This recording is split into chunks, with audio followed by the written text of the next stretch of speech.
عام طور پر جب لوگ یہ سنتے ہیں کہ عمرہ کر لیجئے گناہ معاف ہو جاتے ہیں، حج کر لیجئے، وہ اللہ کے حقوق سے متعلق معاف ہوتے ہیں، بندوں کے حقوق سے متعلق کوئی گناہ اس طرح معاف نہیں ہوتا۔ یعنی یہ نہیں ہو سکتا کہ آپ کسی کے پلاٹ پر قبضہ کر لیں اور اس کے بعد کہیں معاف کر دو مجھے، اتنے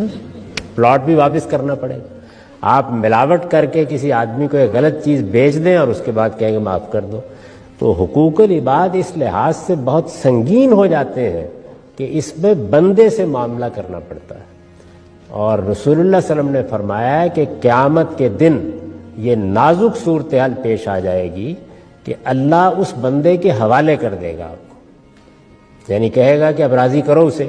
اور آپ کے پاس دینے کے لیے صرف نیکیاں ہوں گی اور لینے کے لیے صرف برائیاں ہوں گی، اور کوئی لین دین کی گنجائش نہیں۔ تو وہ پھر آپ کو معاف کرنے پہ اگر تل گیا یہ کہہ کے کہ اپنی نیکیاں مجھے دو اور میری برائیاں تم لو، تو کیا کرو گے اس موقع کے اوپر؟